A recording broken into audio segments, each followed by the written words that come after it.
Ya listo, grupo designado puede comenzar su presentación. Doctor, buenas tardes. Sí, ahorita lo voy a presentar. Perfecto, dale, Brian.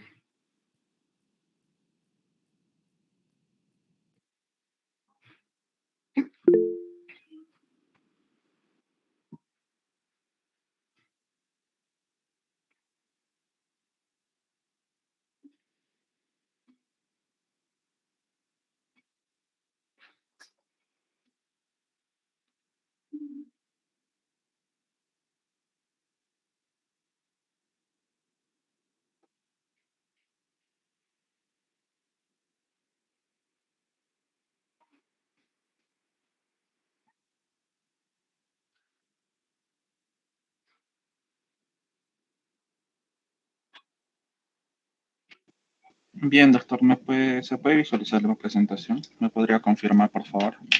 Visualizando y escuchando. Está bien, doctor.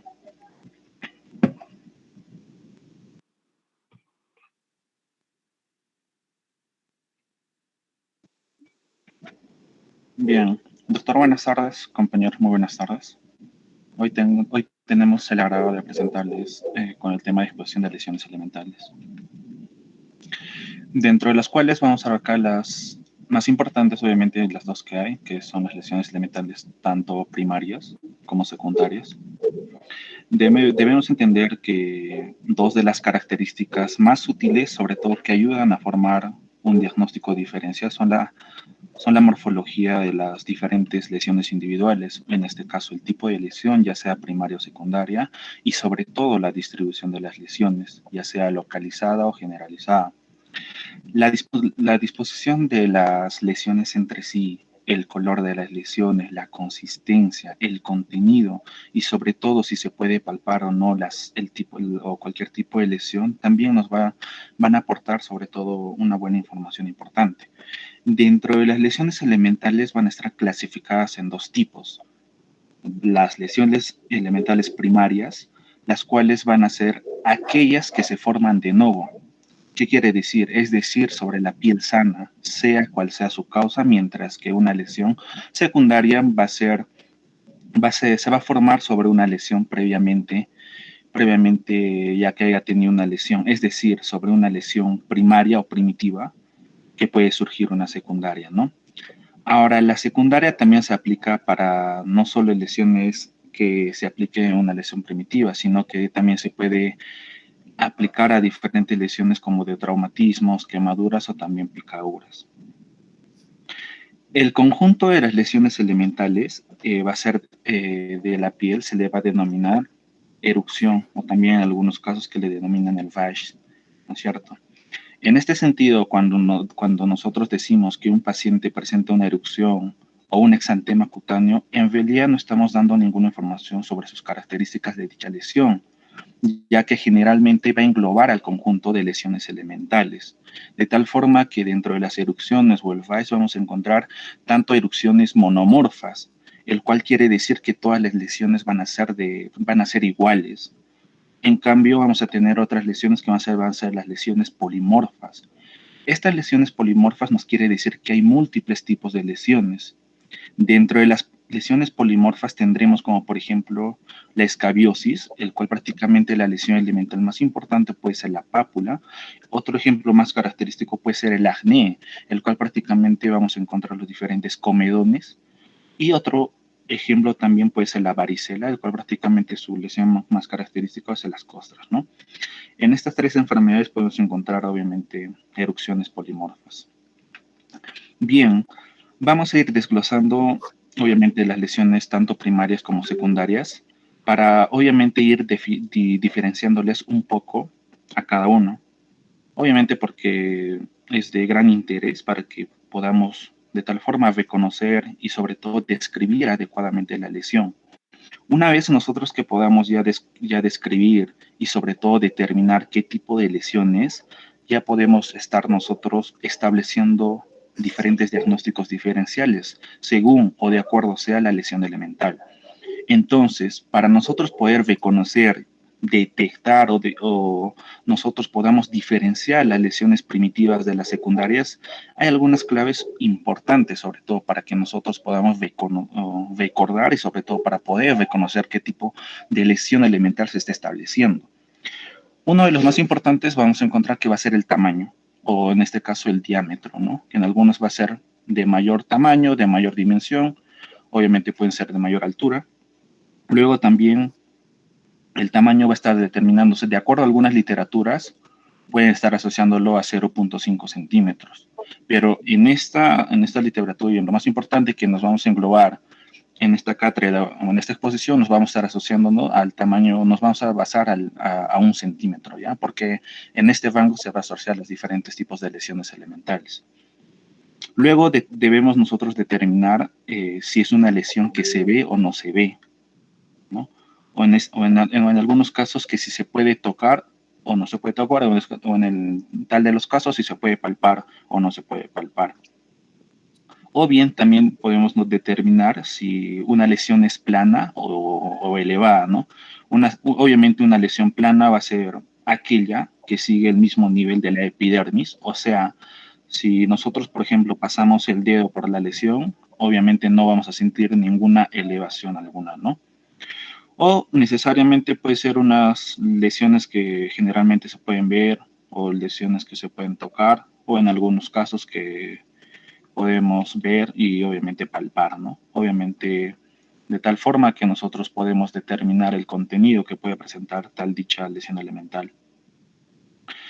Y ser un contenido sólido o un contenido líquido, ¿no? Es importante, obviamente, todos estos claves, sobre todo para poder reconocer, diferenciar y sobre todo recordar, para poder determinar qué tipo de lesión podría estar estableciéndose.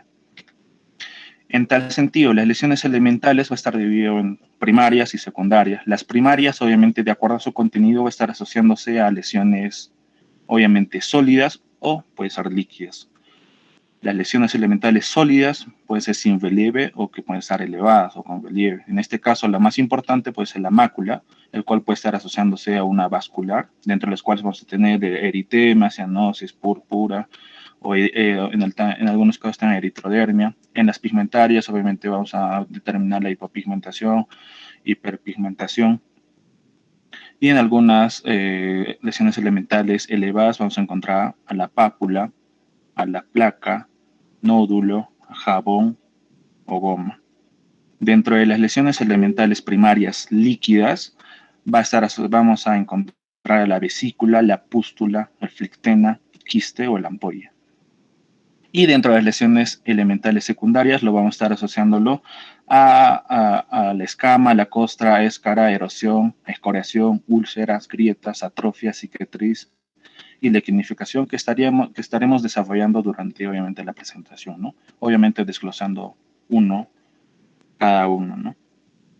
Bien, primeramente comenzaremos con las lesiones elementales primarias, sobre todo de contenido sólido, dentro de las cuales obviamente vamos a encontrar a la mácula y a la mancha.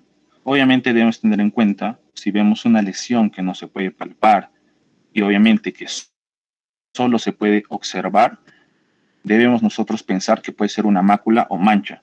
Ambas lesiones van a ser lesiones planas. Obviamente lo que lo caracteriza ambas lesiones que son planas y obviamente lo cual nos va a permitir obviamente diferenciar a ambas va a ser su tamaño. La mácula obviamente va a ser menor a 1 centímetro, mientras que la mancha va a ser mayor a 1 centímetro. Es la gran diferencia de ambas lesiones. La mácula va a ser una lesión plana que tiene obviamente una coloración variada, obviamente que puede ir desde el rojo, rosado, un color marrón, negro, violáceo, o en todas las tonalidades. Obviamente, según a ella, obviamente va a tener cada diagnóstico diferencial, pero obviamente debemos determinar que la medida máxima va a ser de 1 centímetro.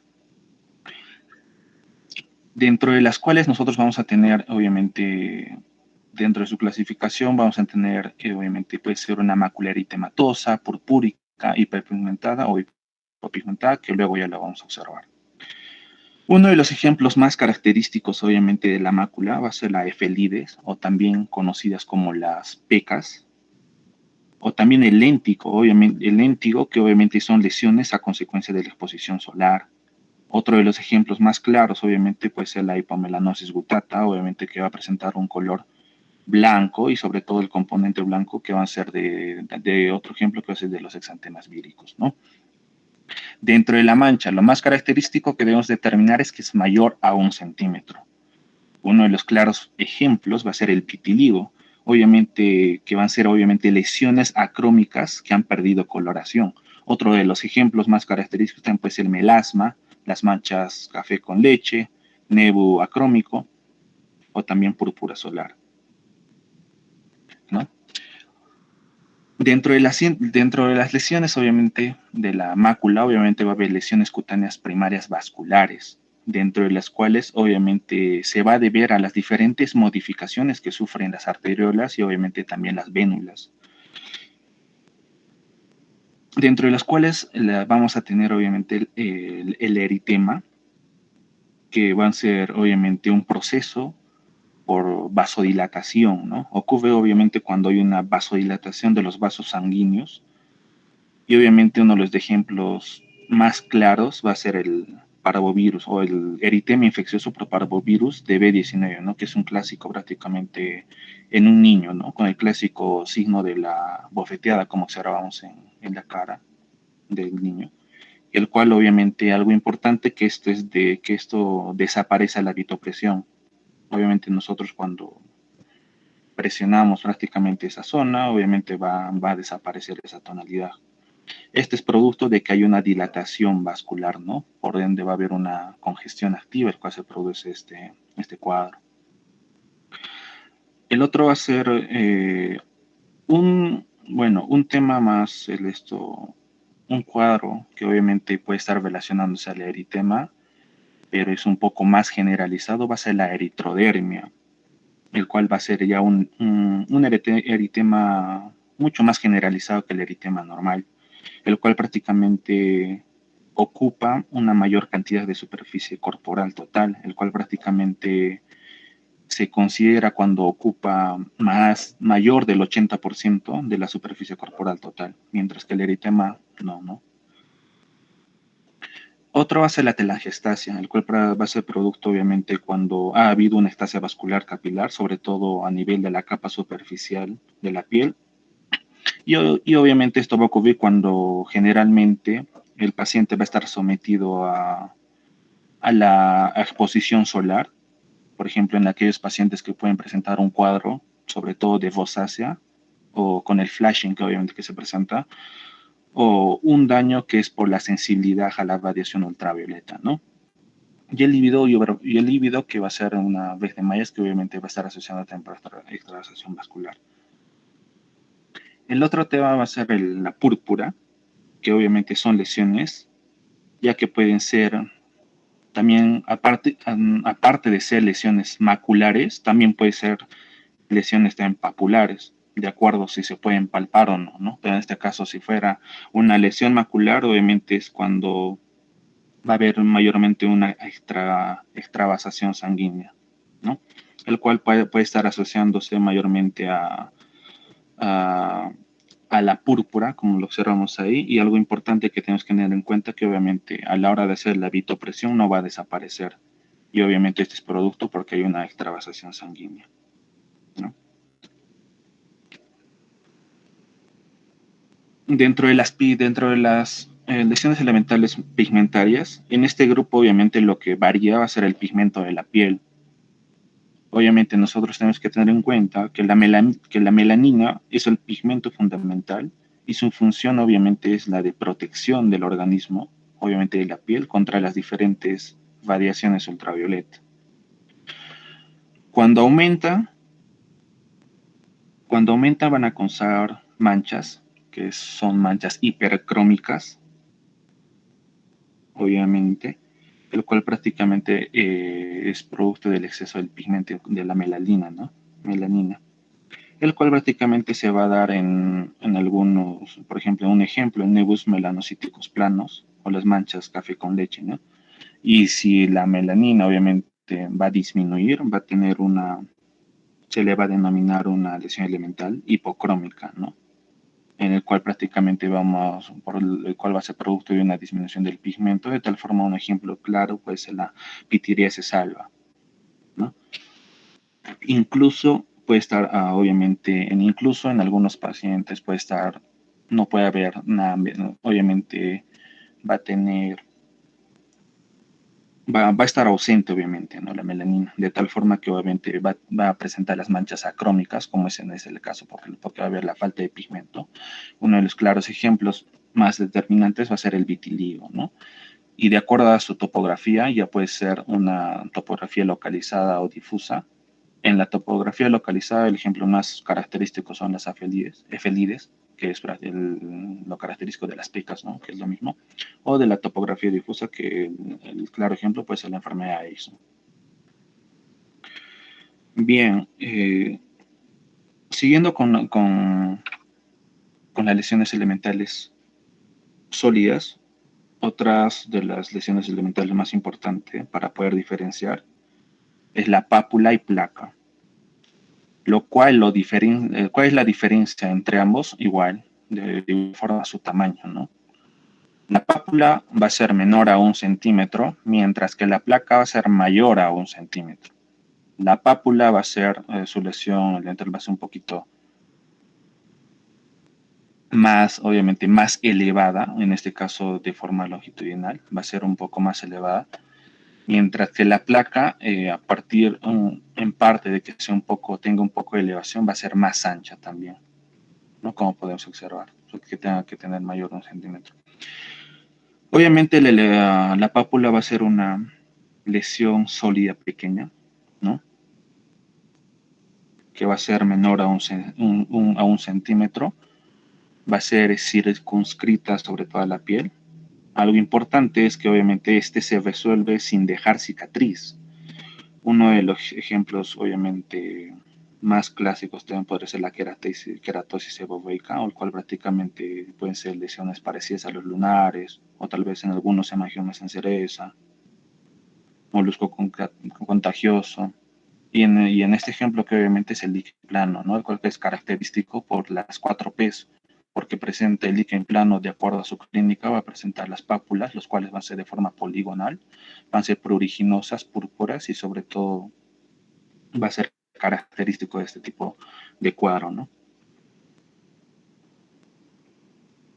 Mientras que cuando nosotros estemos obviamente hablando de que presente una extensión mucho mayor que su altura, vamos a estar hablando de una placa, ¿no? Obviamente su altura, o sea, el ancho va a sobrepasar a la altura, ¿no? Eso es lo que lo caracteriza mayormente a la placa.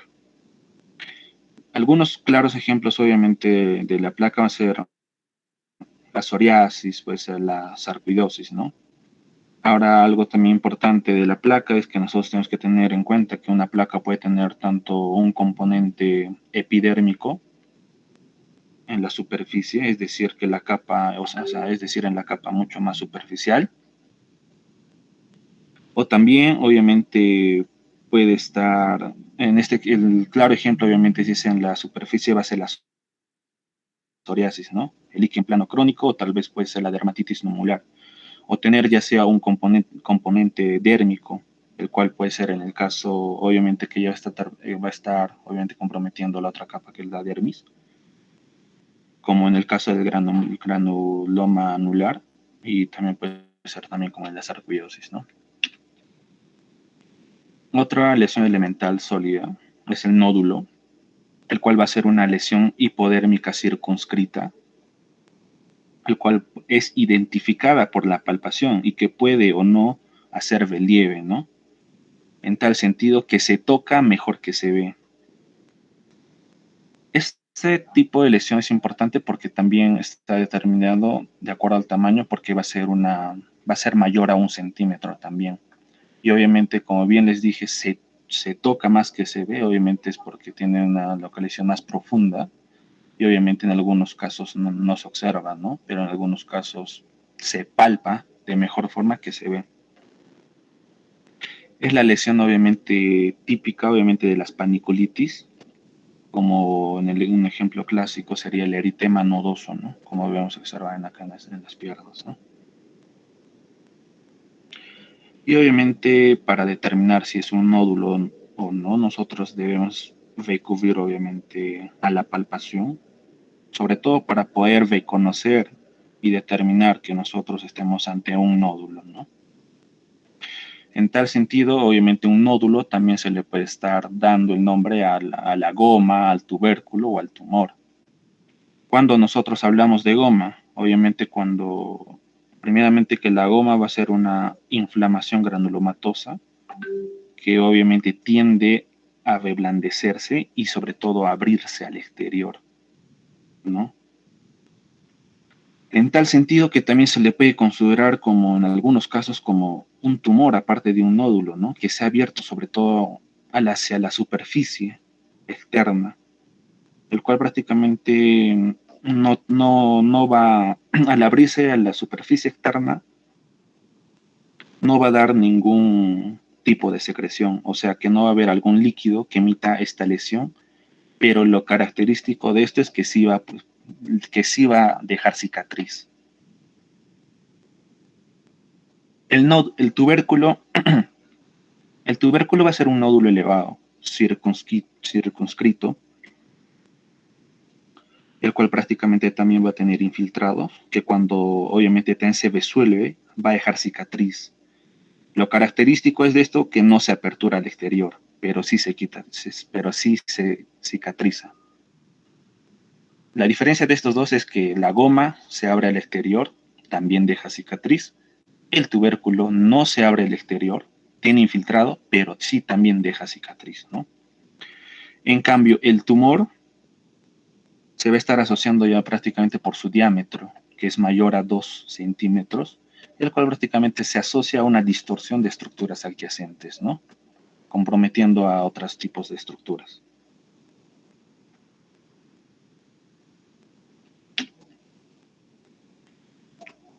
Otro tipo de lesión elemental sólido es el jabón. Cuando hablamos nosotros de jabón, el jabón debemos de tener en cuenta que va a ser una lesión sólida. En algunos casos lo consideran como una placa eritematosa edematosa, sobre todo que es de origen dérmico y sobre todo que es de evolución fugaz, que es sobre todo va a ser una lesión aparte de fugaz o es igual a una lesión evanescente. ¿Por qué es una lesión evanescente? Porque va a desaparecer menor a las 24 horas. ¿Cuál es el ejemplo característico de este cuadro de jabón? Que va a ser la urticaria, ¿no? El cual el jabón obviamente va a ser igual a la roncha, no es lo mismo decir a la roncha. ¿Cuál sería prácticamente su fisiopatología de este cuadro? Es que obviamente se presenta por la salida de agua o en algunos casos el edema de la dermis, es decir, que obviamente sale el agua de la linfa hacia la dermis formándose de tal forma un ligero edema y esto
la dermis, ¿no? El cual va a presentar también contenido líquido, pero ya su diámetro va a ser mayor a 1 centímetro.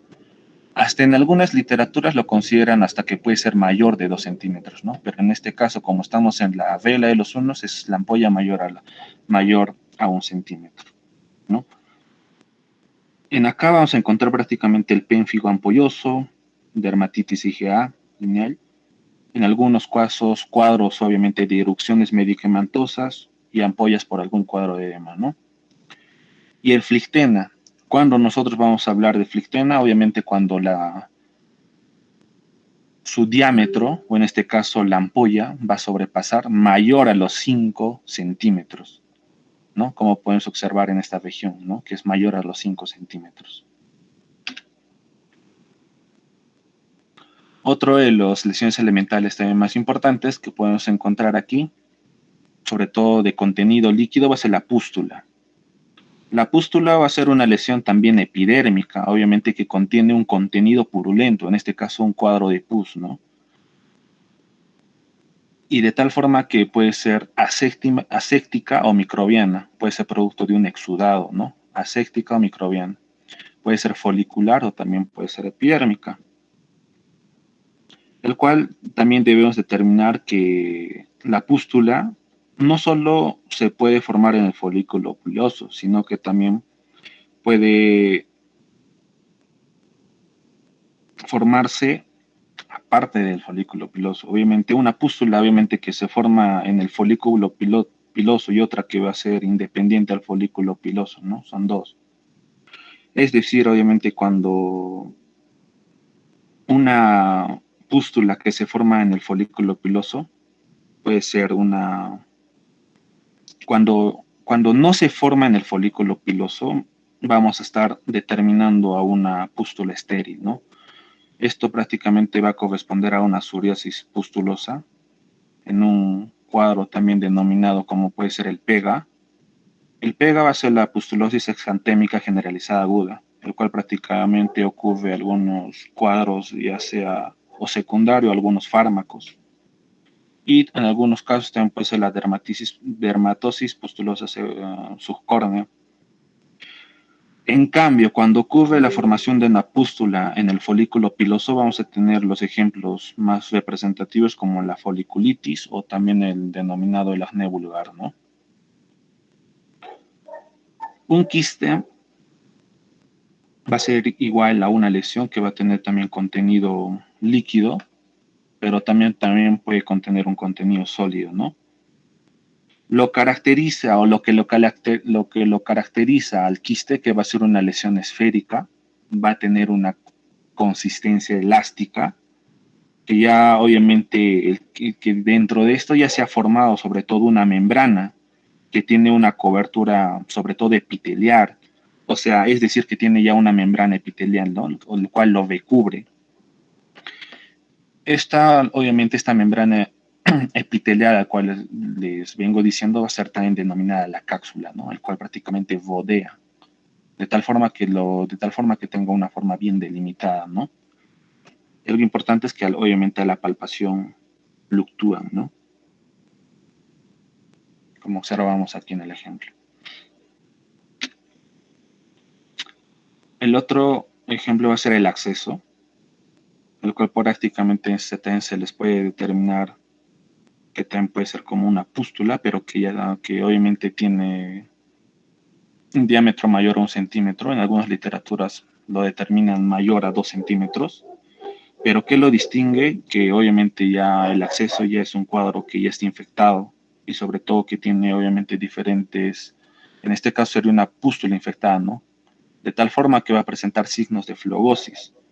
Los signos de flegosis obviamente son como el dolor, el rubor, entre otros propios obviamente del cuadro de la inflamación que se esté presentando. Y dentro de los cuales también vamos a tener al comedón.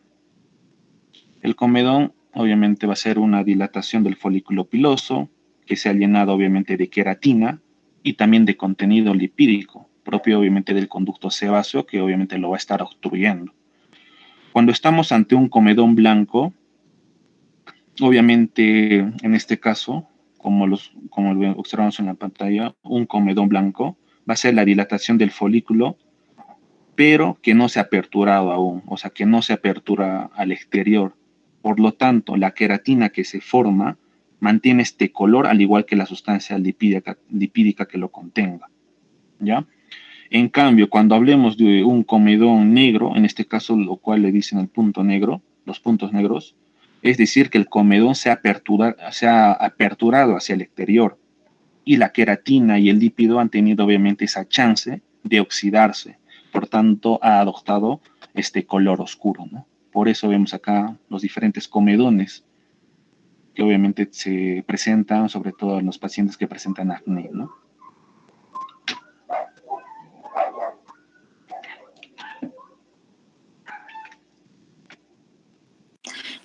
Continuando con la exposición, vamos a ver ahora lo que son las lesiones secundarias, las cuales van a tener origen a partir de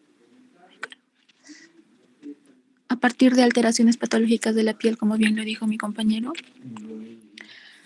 Para empezar, tenemos a las costras. Es un líquido orgánico que se seca, puede ser pus o serosidad, y en este caso este va a ser de color de miel y cera, dando lugar a lo que es la costra melicérica, ¿no? Como podemos ver en el impétigo facial. Y si es de contenido sanguíneo y la costra es puntiforme, se le denomina hemática, lo cual indica rascado. Ahí en la imagen podemos ver, por ejemplo, lo que son las costras hemáticas por, por púrico atópico.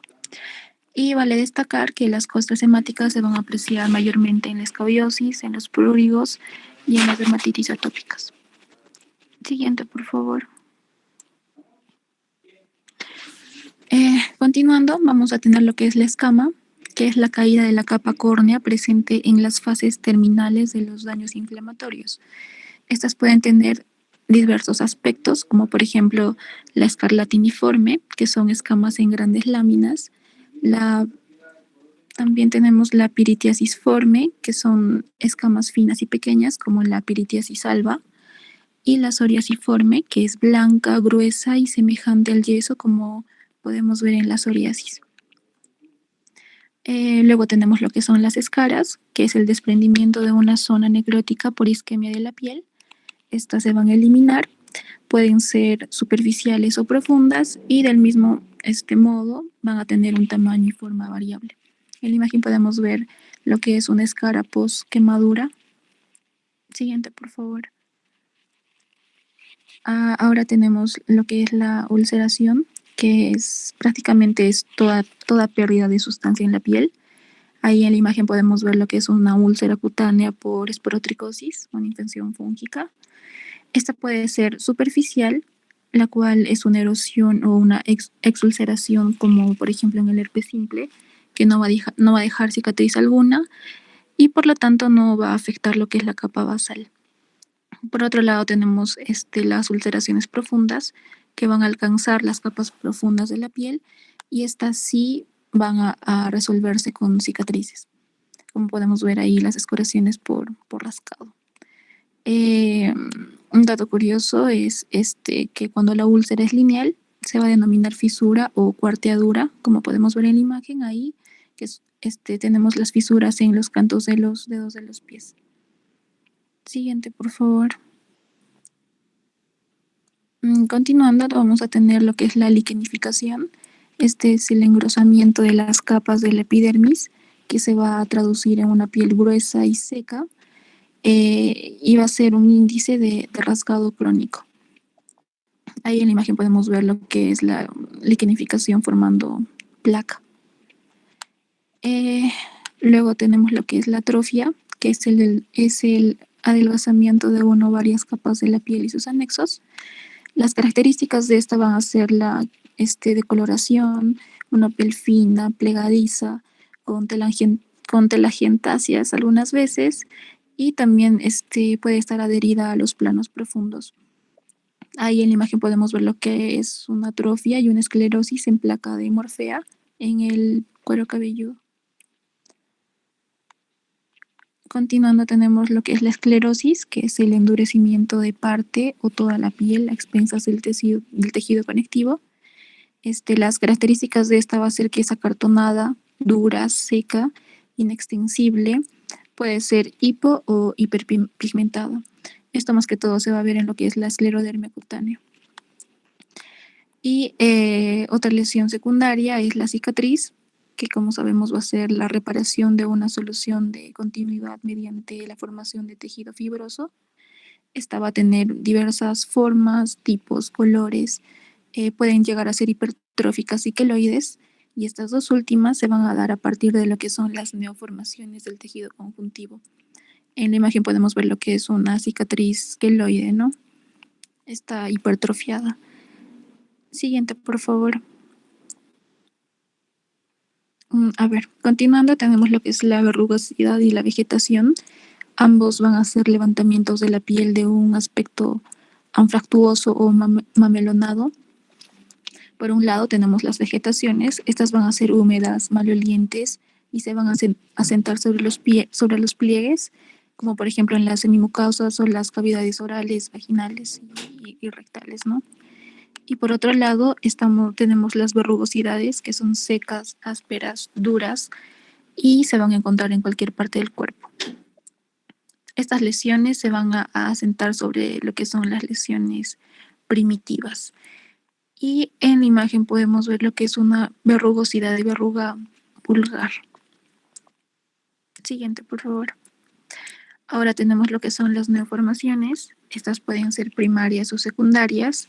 A veces van a tener la forma de pápulas o nódulos y otras van a tener formas de ulceraciones o esclerosis.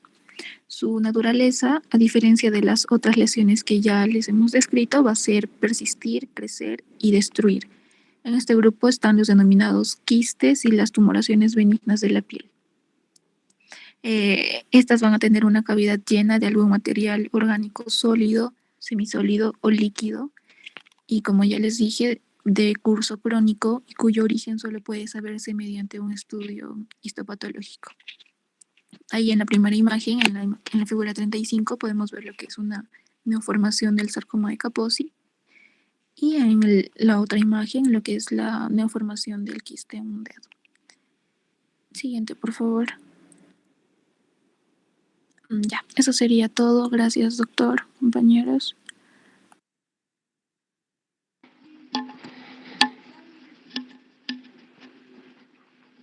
Bueno, muchachos, ¿me escuchan, sí?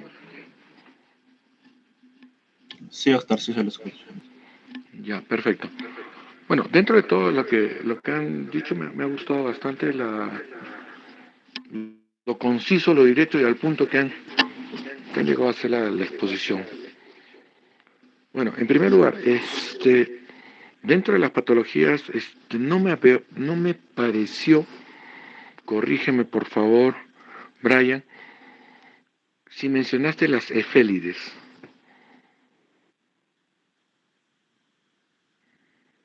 Sí mencioné, doctor, las pecas. Uh-huh. Ya, eso ha sido 3 veces pregunta de para residencia. Y gracias a Dios muchas personas no lo sabían. Ese es un pequeño dato. Muchas veces son pequeñas preguntas que dan y no nos produce esa memoria, no da la memoria. Bueno, segundo, con respecto a tu exposición, a ver, ¿ya está bien?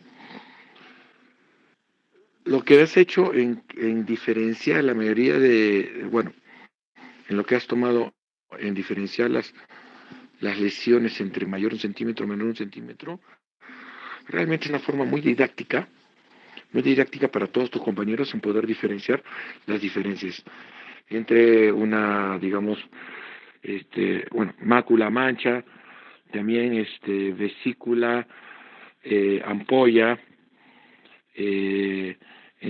la flitena, que es mucho más grande, ¿no? Entonces, eso te da una muy buena idea de que sí entendiste lo que has expuesto, no simplemente lo estás leyendo, sino lo has explicado. Y eso es algo muy importante y algo a tomar muy en cuenta tanto para ti como a tu compañera, que no se han puesto a leer. Lo que han hecho principalmente es explicar. Y para uno poder explicar algo es porque lo ha entendido. Y para poderlo entender significa que lo ha estudiado. ¿Ya? Mis felicitaciones, muchachos. Bueno, realmente remarcar algo más de todo lo que han mencionado es simplemente recordarles un pequeño detalle con respecto a lo que son las escaras, ¿no?, que mencionó su compañero. Y acordarse de las famosas escaras o úlceras de presión. ¿Ya? Estas escaras o úlceras de presión, donde hay una lesión, una pérdida cutánea, que ya lo vamos a ver de acá en unas cuantas clases más. Solo hacerles recordar que las úlceras de presión son provocadas tanto por un daño externo, que es el apoyo sobre una superficie, como el daño interno, que hace el hueso, que está apoyado en la parte interna sobre principalmente tendones y músculos. Por lo tanto, cuando hablen de escara, o de úlcera de presión, van a siempre encontrarse con el famoso término familiar que dice que la lesión era pequeña por fuera y cuando la abrieron encontraron una gran caverna interna. Y esa gran caverna interna se debe principalmente a que también había un daño por dentro provocado por el hueso sobre los músculos.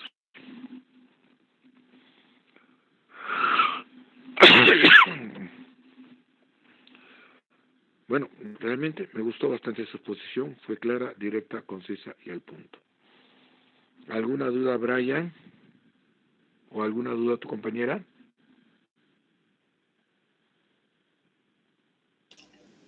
Perdón, doctor, no la escuché. ¿Alguna pregunta, aclaración? Todo bien, doctor, creo que es... en caso, digamos, de que sea una pústula, algo tengo que aclarar, obviamente que es obviamente la pústula, ¿no?, que contiene un contenido purulento, y obviamente es por la pus.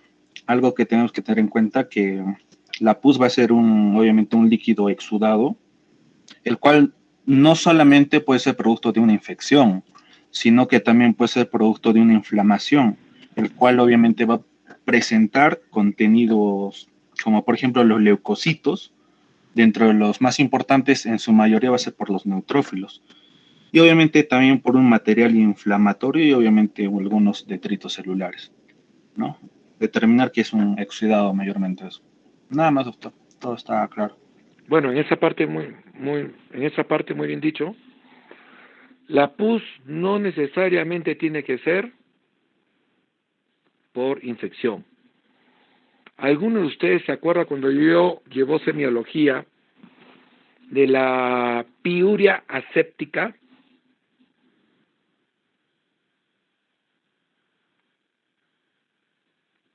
Piuria aséptica, que es bastante característico en... ¿Nadie? Por 1 punto, 2 puntos, 3 puntos, por 5 puntos, por 10 puntos. No es producto de trastorno urinario, pero que no presenta germen, ¿no es, doctor? Claro, pero relacionado a qué enfermedad. Casi pactognomónico, no es patognomónico, pero casi pactognomónico de una enfermedad. Bueno, es casi patognomónico de una tuberculosis renal, la piuria aséptica.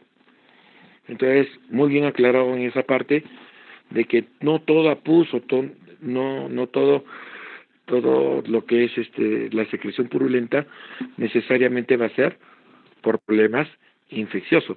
Y eso lo vamos a ir viendo, bueno, lastimosamente, con el último grupo de práctica no se está viendo mucho, pero con los demás grupos vamos a irlo viendo cuando veamos reacciones a cuerpo extraño por o post sutura. Entonces, esas reacciones a cuerpo extraño post-sutura se deben principalmente porque el organismo no quiere reabsorber el Vicryl o el catgut que se coloca interno, sino lo quiere eliminar o botar. Y para eliminarlo, hace una pústula y elimina el punto a través de la pústula, sin ser esto una infección. Y es muy importante saberlo, conocerlo y determinarlo, porque si no lo saben diferenciar, a cualquier reacción a cuerpo extraño va a empezar a darle antibióticos, sin necesidad de darles. ¿Ya? Entonces aprender a diferenciar eso. ¿Alguna otra pregunta o aclaración?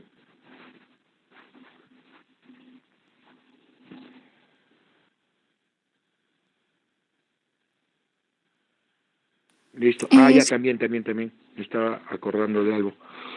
Cuando hablamos del comedón, ¿no? En lesiones de acné, el comedón y el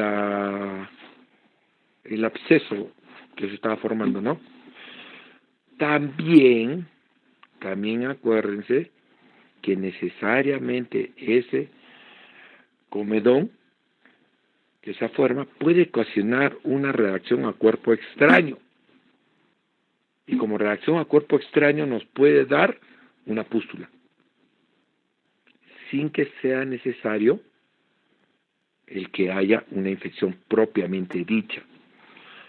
Porque nosotros generalmente cuando vemos un acné con pústula o con una vesícula, decimos, uy, se ha infectado.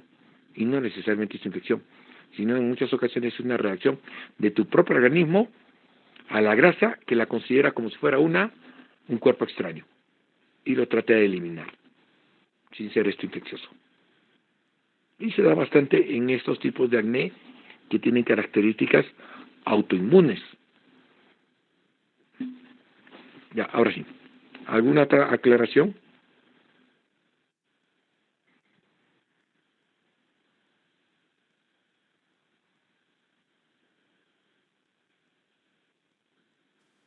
Doctor, quería mencionar que dentro de lo que son las úlceras, podríamos hacer una mención a las fístulas, que es un trayecto que va a comunicar dos cavidades, una cavidad o con una cavidad con el exterior, ya que en algunas oportunidades van a estar presentes en algún proceso cutáneo, como por ejemplo en la enfermedad de Crohn. Es la única acotación, doctor. Ajá, muy buena aclaración. La fístula también es igual. Me gustó cuando dijiste la fisura también, ¿no? La fisura. ¿Dónde encontramos fisuras, Carla? ¿Podremos encontrar fisuras en el recto, doctor? ¿Recto o ano? Uh-huh. Ano, principalmente, En ¿no? el ano, Ano. el ano. Exacto. Uh-huh. ¿Dónde más? Algo muy común. Muy, pero muy común. En la boca. La famosa queilitis, o las lesiones que se forman alrededor de ¿cómo se llama esto? En la comisura de la boca. La comisura labial. Exacto, son fisuras. ¿Ya? O cuando han querido comer una manzana, han abierto demasiado la boca y le han sentido un pequeño resquebrajamiento en la zona de la boca. ¿Ya? Todo eso son fisuras. Bueno, muchachos, espero que hayan entendido muy bien lo que les han expuesto. Felicitaciones, compañeros, muchachos. Lo han hecho bastante didáctico.